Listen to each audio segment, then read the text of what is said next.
தனியா போறீங்களே, உதவிக்கு ஒரு ஆளை வச்சுக்க கூடாதா? இப்படி போறது எனக்கு பழக்கம் தானே கண்ணம்மா. இப்பெல்லாம் அண்ணனும் வர்றதில்ல. புதுசா கல்யாணம் ஆனவங்க கொஞ்ச நாள் தனியா இருக்கட்டுமே.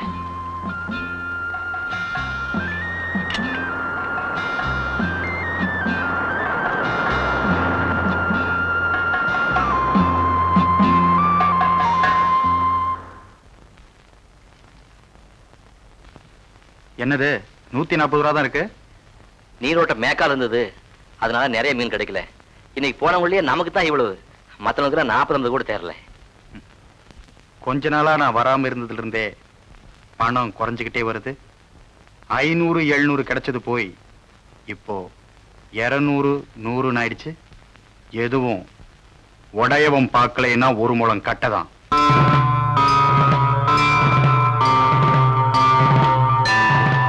வடிவேலு, என்ன சொல்ற நீ? இதெல்லாம் அதிர்ஷ்டத்தை பொறுத்தது தானே. ஒருக்கா 1000 கிடைக்கும், ஒருக்கா 5 ரூபாய் கூட கிடைக்காது. நீங்க குடிச்சிட்டு வாங்க, பெண்ணி போட்டு வச்சிருக்கேன். கொடுங்கண்ணே. கண்ணம்மா, நீ சின்ன புள்ள, எவ்வளவு நாளைக்கு தான் நீ அந்த சுமையை தாங்கிறது? இனிமே எல்லாத்தையும் உன் அண்ணியை பார்த்துக்க சொல்றேன். எந்தாடி?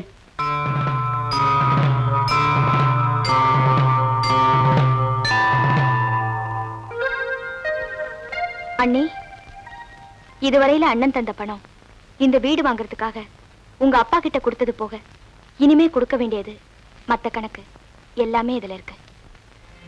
கண்ணம்மா, இதுல உனக்கு ஏதாவது மன வருத்தம் இருந்தா உங்க அண்ணன் என்கிட்ட தந்த பணத்தை திருப்பி தந்துடுறேன். எல்லாத்தையும் நீயே கவனிச்சுக்க. இல்ல அண்ணி, இனிமே இந்த வீட்டுக்கு சொந்தக்காரி நீங்க கவனிக்கிறது தான் நியாயம். என்ன இருந்தாலும் நான் இன்னொருத்தர் வீட்டுக்கு போக வேண்டியவதானே.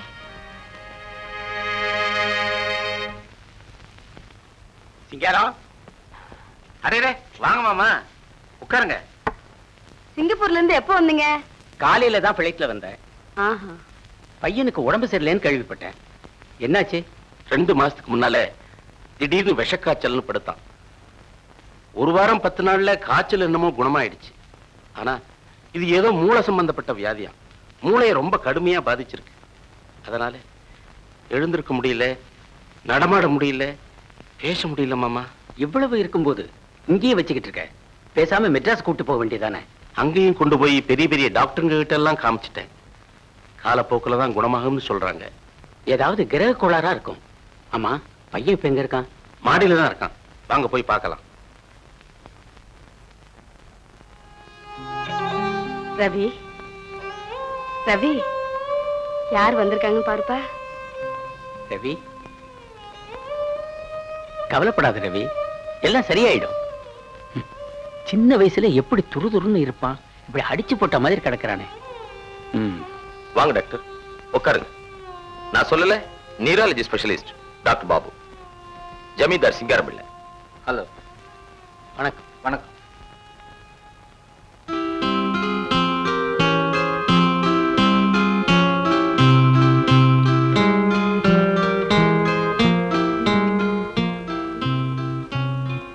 லேட்டஸ்டா எடுத்த ஸ்கல் எக்ஸ்ரே கொஞ்சம் கொடுங்க. இதோ தரேன் டாக்டர்.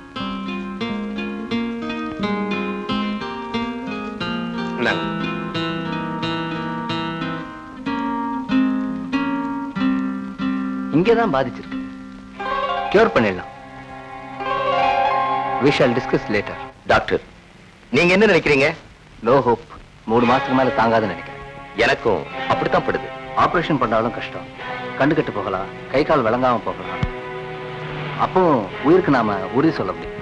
பாவம், ஒரே பிள்ளை உயிரையே வச்சிருக்காரு.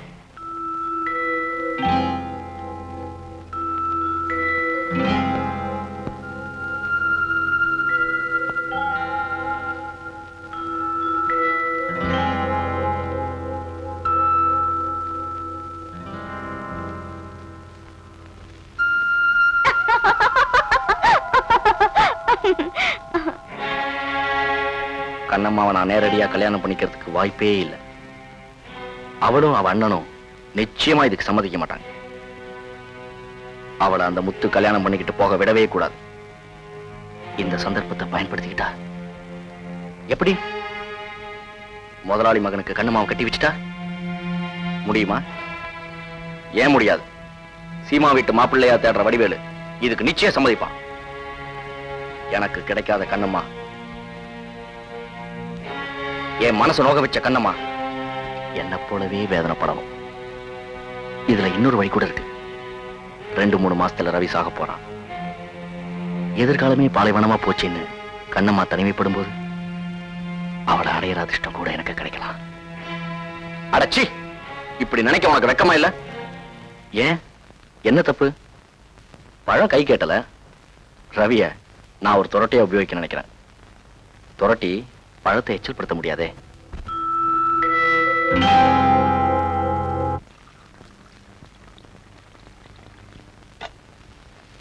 வாங்க சாப்பிடலாம். வடிவேலு வரல? அண்ணன் கள்ளு கடைக்கு போயிருக்கு. நீங்க கை கழுவிட்டு வாங்க, சாப்பிடலாம். வீட்டுக்காரங்க சாப்பிடறதுக்குள்ள வேலைக்காரங்க சாப்பிடுற அதிசயம் இந்த வீட்டுல தான் நடக்குது.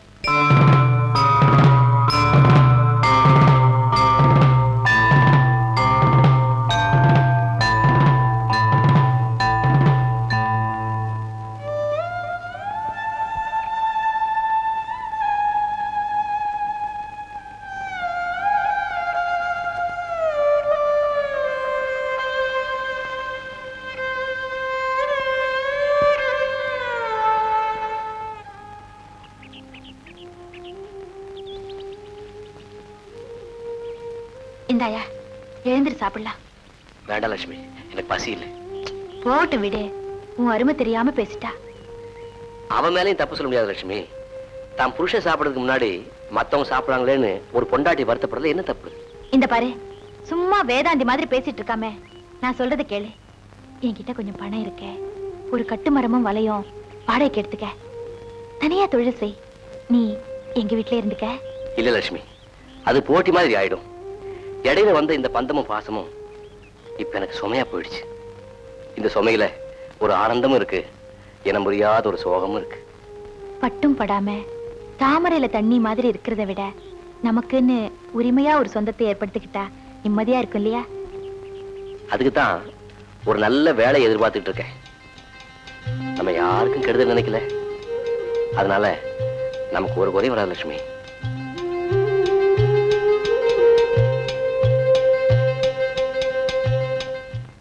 என்னங்க இப்படியே இருந்தா என்னங்க பண்றது? என்ன பண்ண சொல்ற? பெரிய பெரிய டாக்டருங்க கிட்ட எல்லாம் காமிச்சிட்டோம், எல்லாம் அவரோட கிரக கோளாறு. ஆமா முதலாளி, நீங்க சொல்றதான் சரி. இவ்வளவு டாக்டருங்க பார்த்தாங்களே, யாராவது இது இன்ன வியாதின்னு குறிப்பா சொன்னாங்களா? எல்லாரும் சொல்றது ஒரே மாதிரி, காலப்போக்குல சரியா போயிடும்.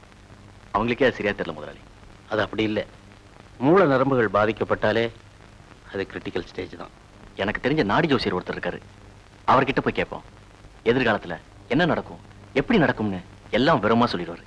ஆமாங்க, எனக்கும் அதுதான் சரின்னு படுது. சரி, அந்த குறை உங்களுக்கு ஏன்?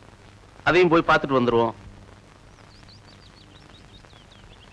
ஐயா வணக்கம். வணக்கம், வாங்க உட்காருங்க.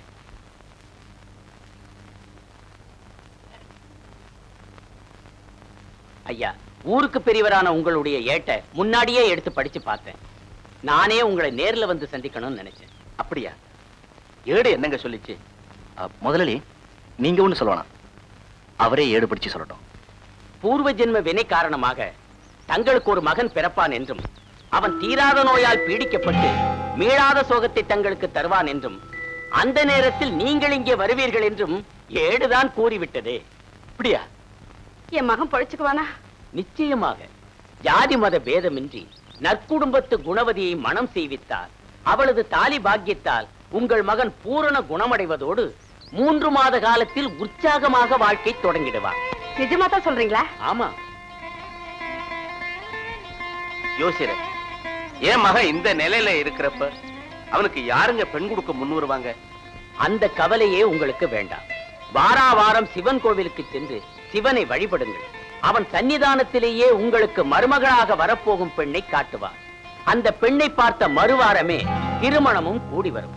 காமாட்சி அம்மன் கோவிலில் திருமணத்தை நடத்தி வையுங்கள். சந்தோஷம்.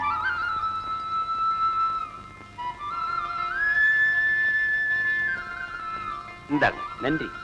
அப்ப நாங்க வர்றோம். ஐயா, தட்டை வாங்கிட்டு வந்துடுறேன். என்ன பாட்டி, திருப்தி தானே? ரொம்ப சந்தோஷம். இந்த உதவிய நான் மறக்கவே மாட்டேன். ஏன்பா 10 கேட்ட 2 தான் இருக்கு? 8 உள்ள இருக்குங்க. 10 போதும், 100வது வேண்டாம். பஞ்சாயத்து போர்டு தேர்தலுக்கு 10 போரும்பா. மீதி எம்எல்ஏக்கு வச்சுக்கலான்றீங்க. ஏன்பா இந்த வருஷம் பஞ்சாயத்து தேர்தல்ல தலைவரா நிறுத்துறதா யார முடிவு பண்ணிருக்கீங்க? அது நான் ஒண்ணும் பேசி முடிவு பண்ணல, பேசணும் ஒரு பாடு சொல்றேன். பாரு, நான் என்ன சொல்றேன்னா, நம்ம ஊர் நல்லா இருக்கணும்னா, நம்ம ஜனங்க நல்லா இருக்கணும்னா, நம்ம வீடு நல்லா இருக்கணும்னா, நம்ம குடிக்கிற தண்ணி நல்லா இருக்கணும்னா யாருமே நிக்க வேண்டாம்ன்றீங்களா? அடச்சே, யாராவது ஒருத்தர் நிக்கணும்பா. ஓஹோ. அதனால அந்த அளவுக்கு தகுதியும் யோகியதையும் அறிவும் உள்ள ஒரே ஒருத்தர், அது நான் தாங்க. கம்முன்னு இருயா, அது வடிவேல் தான். வடிவேலா? வடிவேலு தான் தலைவரா நிறுத்தலான்னு நான் முடிவு பண்ணிருக்கிறேன். ஏங்க, நேத்து மாப்பிள்ள இன்னைக்கு தலைவரா? ஆனாடாட்டின் தன் சதா ஆடுங்கிறது சரியா தான் இருக்கு. இதெல்லாம் பேசாத, குடி. கல்லு வடிவேலு நிக்கலாம்தான். நிக்கலாம் வடிவேலு. குடி. வடிவேலு நிக்கலாம். லைன்ல விடு. நிக்கலாம் வடிவேலு. அமைக்கி வாசி. இப்ப என்ன சொல்ற? அடுத்த வருஷம் நிக்கட்டுமே. என்னங்க இப்பவே சுரண்டாரு? தலைவர் ஆகிட்டா சொல்ல மாட்டான். அடியோட பெற்றுவாரோ? மாப்பிள, இந்த பசங்கிட்ட ஒண்ணு நடக்காது. வெட்டிரு. இந்த வருஷம் நிக்கலாம் வடிவேலு, இந்த வருஷம் தலைவர் நிக்கலாம். வடிவேலு, இந்த வருஷம் நிக்கலாம். வடிவேலு நிக்கலாம். வடிவேலு இந்த வருஷம் நிக்கலாங்க. வடிவேலு ஏங்க, உங்களை கூப்பிடுறாருங்க. வாழ்கன்னு சொல்லுங்க ஐயா. ஓஹோ, கத்துங்க. வடிவேலு வாழ்க! வடிவேலு வாழ்க! வடிவேலு. போட்டின்னு வந்த பிறகு நான் தேர்தல் நிக்க விரும்பல. அந்த வடிவேலே வரட்டுமே. அவனுக்கு புதுப்பணம் வந்த திமிருங்க, போட்டிக்கு வரான், விடக்கூடாது. பணத்துல புதுசென்ன பழசென்ன, ஊருக்கு சேவை செய்ய யார் வேணாலும் முன் வரலாம். இந்த தடவை அவனே வரட்டுமே.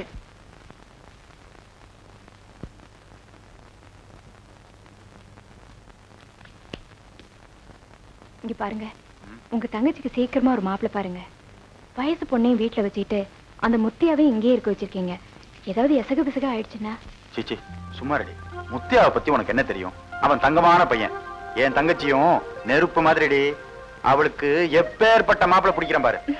மாப்பிள்ளை ஒண்ணும் மீன் இல்லைங்க, கடல்ல வலை வீசி பிடிக்கிறதுக்கு. 4 இடத்துல போய் பார்க்கணும், பேசணுங்க.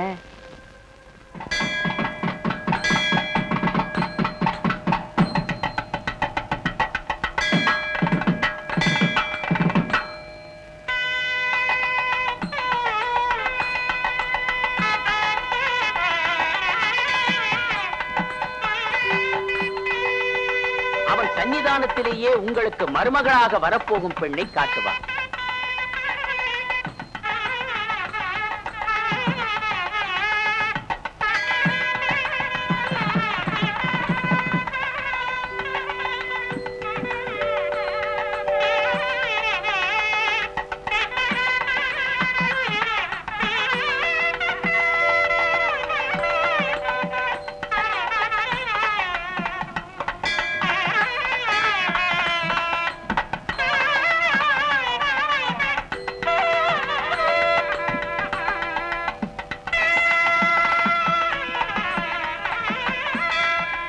சுந்தரம், இங்க வாப்பா.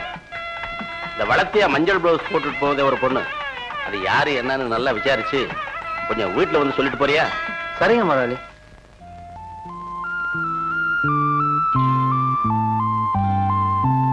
லட்சுமி, வர வர அண்ணன் போக்கே சரியில்லை, கவனிச்சியா? காசு பணம் சேர சேர பந்தம் பாசம் மனிதாபிமானம் கூட போயிடுமா? புதுசா வந்தவ தலையண மந்திரம் ஓதுறான்னு நினைக்கிறேன். யார் என்ன சொன்னாலும் நமக்குன்னு ஒரு நியாயம் வேண்டாமா? என்ன அவமானப்படுத்துறத பத்தி கூட நான் கவலைப்படல. ஆனா எந்த பிரதிபலனும் பார்க்காம உண்மையா உழைக்கிற முத்துவ அவங்க அவமானப்படுத்துறத என்னால சகிக்க முடியல. பாவம், அவரு எல்லாத்தையும் எனக்காக சகிச்சுக்கிட்டு இருக்காரு. லட்சுமி, நானும் முத்துவும் ஒருத்தர ஒருத்தர் மனப்பூர்வமா விரும்புறோம். இதை எப்படி நானே அண்ணன் கிட்ட சொல்றதுன்னு புரியல. எனக்கு பெரிய இடத்துல மாப்பிள்ளை பார்க்கணும்னு அண்ணன் சொல்லும் போதெல்லாம் பகீருங்குது. என்னடி நான் சொல்லிக்கிட்டே இருக்கேன், நீ என்னமோ போல இருக்க? இதுல நான் என்ன உதவி செய்ய முடியும்னு யோசிக்கிறேன். அண்ணன் கிட்ட சமயம் பார்த்து நான் சுக்கா நாங்க ஒருத்தர் விரும்புறதா சொல்லணும்.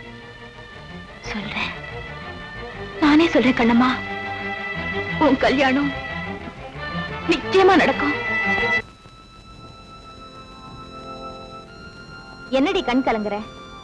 யார்கிட்ட உன் கல்யாணத்தை முடிச்சு வைக்க சொன்னியோ அவளே அவ கல்யாணத்துக்கு உன்னை தூது அனுப்புறாள். என்ன கலங்குறியா? ஒரு மாப்பிள்ளை 2 பொண்ணு, நினைக்கவே கஷ்டமா இருக்குல்ல? இதுல கஷ்டம் என்னடி? அவதான் நாங்க ஒருத்தர் மனப்பூர்வமா விரும்புறோம்னு சொல்லிட்டாளே. பெரிய இவ மாதிரி அவங்க கல்யாணத்தை முடிச்சு வைக்கிறேன்னு வாக்கு கொடுத்துட்டியே, உன்னால தூது போக முடியுமா? முத்துக்கிட்ட உன் காதுல சொல்லிட வேண்டியதானே? தாலி கட்டினாதான் வாழ்க்கையா? என் வாழ்க்கை என் மனசோட விரும்புறவங்கள ஒண்ணு சேர்த்து வைக்கிறதா என் கடமை. இப்பவே வடிவேல் அண்ணன் கிட்ட போறேன். முத்து இப்படி பண்ணுவான்னு நான் எதிர்பார்க்கவே இல்லை. அவர் மேல என்னையா தப்பு?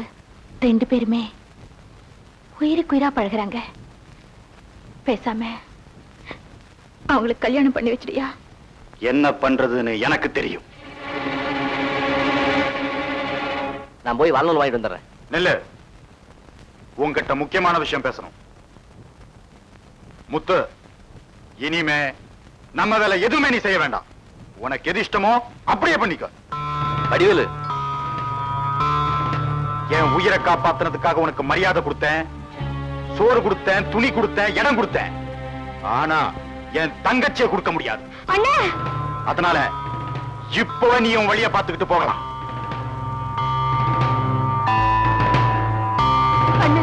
அவசரப்படாம நான் சொல்றதை கேளுங்க. யாரும் எதுவும் பேச வேண்டியதில்லை, எனக்கு தெரியும்.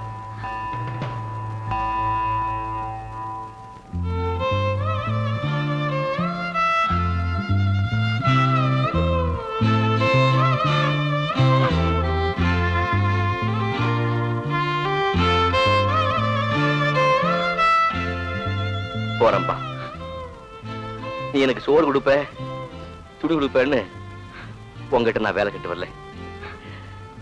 நீங்க எல்லாம் என் மேல காட்டின அன்பு கட்டுப்பட்டு எவ்வளவு நாள் இங்க இருந்தேன். இப்ப நீங்க என்ன வெறுத்தாலும் இது வரைக்கும் என்கிட்ட காட்டின அன்பை நான் என்னைக்கு மறக்க மாட்டேன்.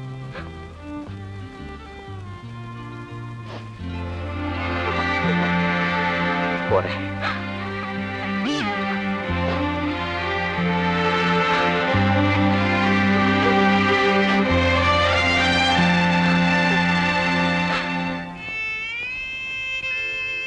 யோ நில்லையா?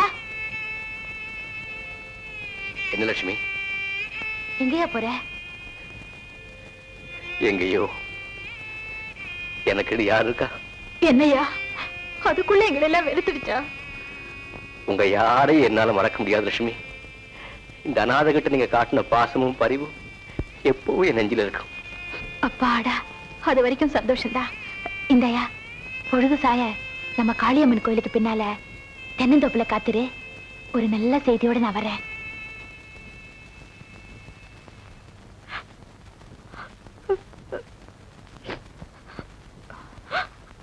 கண்ணம்மா எந்திரி, வாயும் கூட. எங்க தோனுக்காக அங்கே காத்துட்டு இருக்காரு. வா. அண்ணா அண்ணா அண்ணா, முத்து இல்ல முத்து, அவன் தங்கச்சிய கூட்டிட்டு ஊரவிட்டு ஓட போறான். தென்னந்தோப்புல அவங்க பேசிட்டு இருக்கிறத என் கண்ணால பார்த்துட்டு ஓடியாரு. ஓடி போக சொல்லியா லட்சுமி? ஒரு கால அந்த தவறு நான் செய்ய மாட்டேன். நானும் அந்த வழியை விரும்பல. சின்ன வயசுல இருந்து என்ன செல்லமா வளர்த்த எங்க அண்ணன் தலை குனியிற மாதிரி ஒரு காரியத்தை என்னால செய்ய முடியாது. எங்க அண்ணன் உங்களை ரொம்பவும் அவமானப்படுத்திருச்சு. அதுக்காக நான் உங்ககிட்ட மன்னிப்பு கேட்டுக்கிறேன். ஐயோ, அப்படிலாம் சொல்லாதம்மா. நீ என்ன தப்பு செஞ்ச? காலம் இப்ப நம்ம பிரிச்சாலும் என்னைக்காவது ஒரு நாள் நம்ம 2 பேரும் ஒண்ணு சேருவோங்கிற நம்பிக்கை எனக்கு இருக்கு. ஆமா, இப்ப இல்லைன்னாலும் அண்ணன் மனச ஒரு நாள் மாத்த முடியுங்கிற நம்பிக்கை எனக்கு இருக்கு.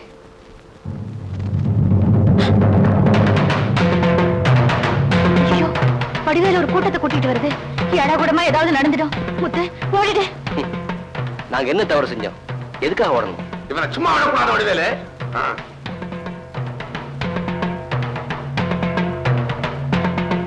ஏண்டா ஒண்ணும் தெரியாது என் தங்கச்சி மனசை கலைச்சு அவளை கூட்டிக்கிட்டு ஓட பாக்குறியா?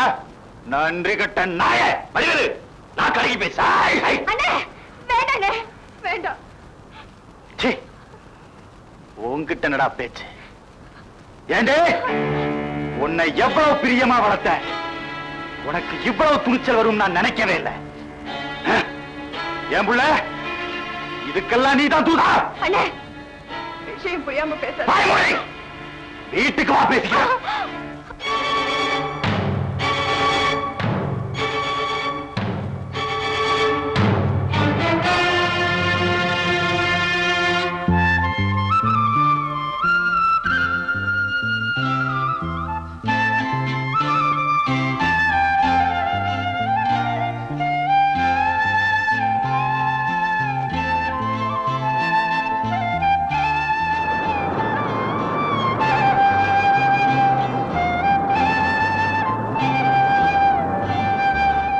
ஐயா நமஸ்காரம்.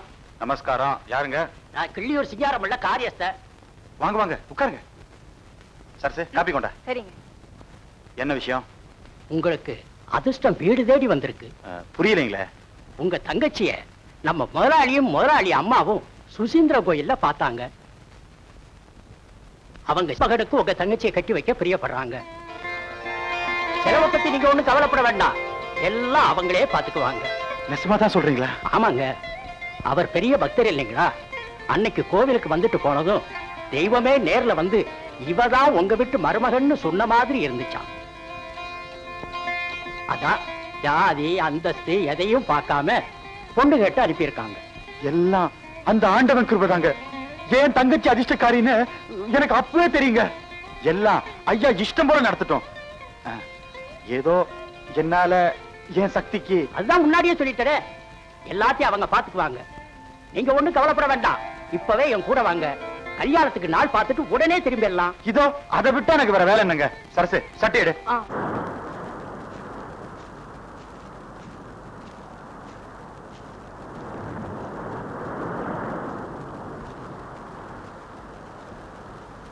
ஐயா, அருந்துமான இடத்துல எல்லாம் புது நூல் போட்டு பின்னிட்டேன். இந்தாங்க.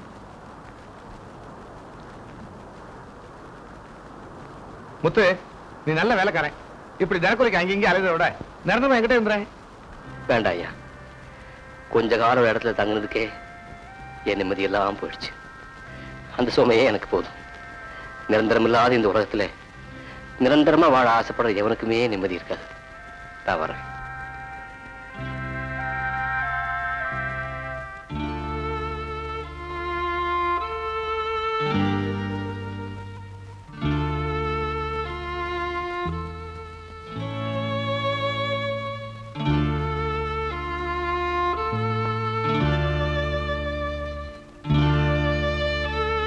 கண்ணம்மா, நல்லா யோசிச்சு பாரு. 5 வயசுல இருந்து உன்னை எவ்வளவு செல்லமா வளர்த்தேன், உங்களை எவ்வளவு பிரிய வச்சேன்.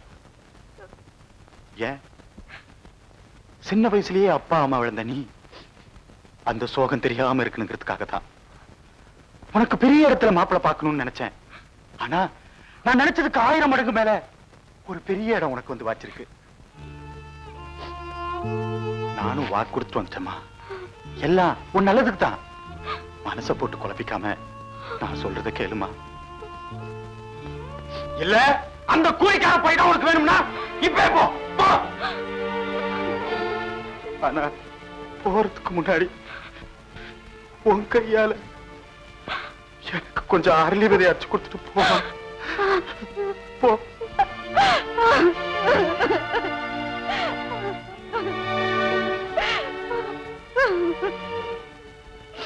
கண்ணம்மா, சும்மா சின்ன பிள்ளை மாதிரி அழக்கூடாது. உன் அதிர்ஷ்டத்தை பத்தி இந்த ஊரே பெருமைப்படுது. இந்த சமயத்துல உன் அண்ணன் முகத்துல கரிய பூசிடாத.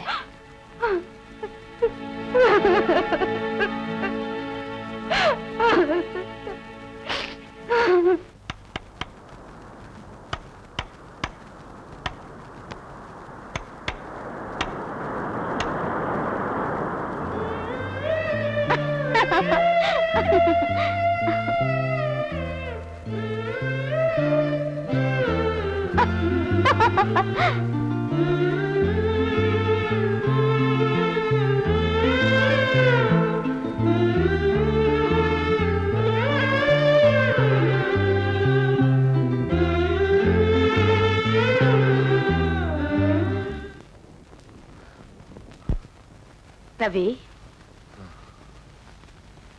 என்னப்பா உனக்கு கல்யாணம் நிச்சயம் இருக்கு. இந்த பாரு, இந்த பொண்ணு உனக்கு பிடிச்சிருக்க? இந்த நிலையில எனக்கு கல்யாணம் எதுக்குமா? எல்லாம் உன் நல்லதுக்கு தான்ப்பா. வடிவேலு தங்கச்சிக்கு வந்த அதிர்ஷ்டத்தை பாத்தியாடா? கோடீஸ்வரன் சிங்காரம் பிள்ளை வீட்டுக்கு மருமகளா போறான். அப்படியா? ஆமா, காமாட்சி அம்மன் கோயில்ல இன்னைக்கு கல்யாணம்.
கனவுகளே கனவுகளே கலைந்து செல்லுங்கள், என் கண்மணியை பார்த்து ஒரு கேள்வி கேளுங்கள். என்னை மறந்ததே, என்னை மறந்ததே, என்னை மறந்ததே. கனவுகளே கனவுகளே கலைந்து செல்லுங்கள்.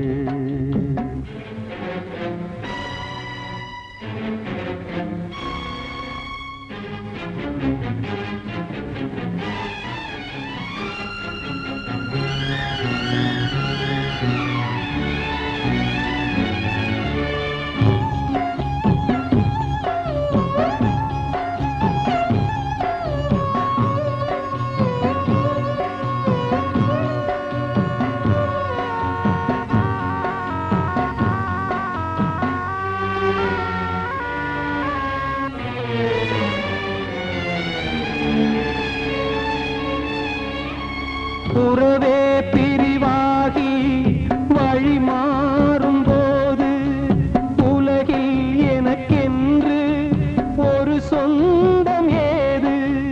உறவே பிரிவாகி வழி மாறும் போது உலகில் எனக்கென்று ஒரு சொந்தம் ஏது? நினைவிழந்தே என்னை மறந்தே மதியிழந்து வழி மறந்து வாடுகின்றேனே. என்னை மறந்ததே,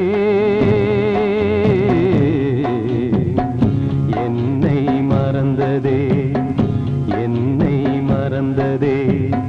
கனவுகளே கனவுகளே கலைந்து செல்லுங்கள்.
கேளுங்கள் என்னை மறந்ததே என்னை மறந்ததே என்னை மறந்ததே என்னை மறந்ததே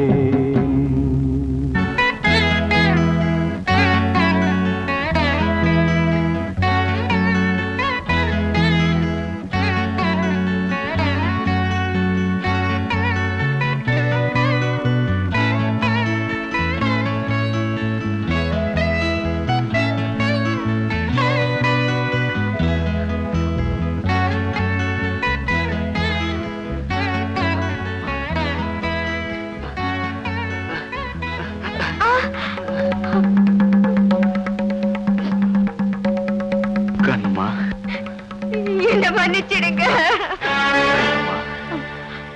ஏன் அழற? வியாதிக்காரனான என்ன கட்டி வச்சுட்டாங்கன்னு வருத்தமா?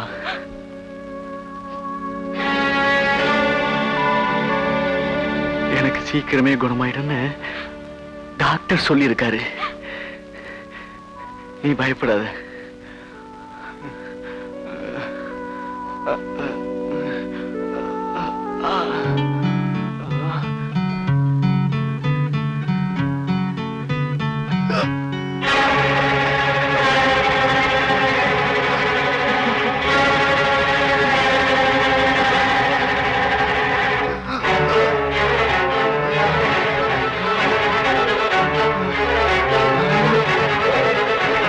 என்னங்க தலை சுத்துது. அம்மாவை கூப்பிடு.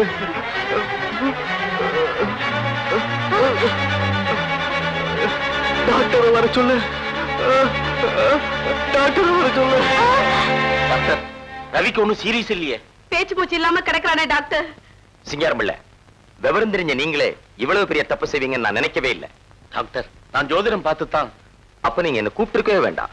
டாக்டர், ஒரு சின்ன அதிர்ச்சியை கூட உங்க மகன் தாங்க மாட்டான்னு நான் தெளிவா சொல்லியிருந்த போதும் அவனுக்கு போய் கல்யாணத்தை பண்ணி வச்சிருக்கீங்களே. அப்படின்னா டாக்டர், உங்க மகன் பிழைக்கணும்னா உங்க மருமகளோட பேசுறதோ அவங்களோட பழக நினைக்கிறதோ அவன் உயிருக்கே ஆபத்தா முடியும். ஜாக்கிரதையா பாத்துக்கங்க. நான் நாளைக்கு வந்து பாக்குறேன்.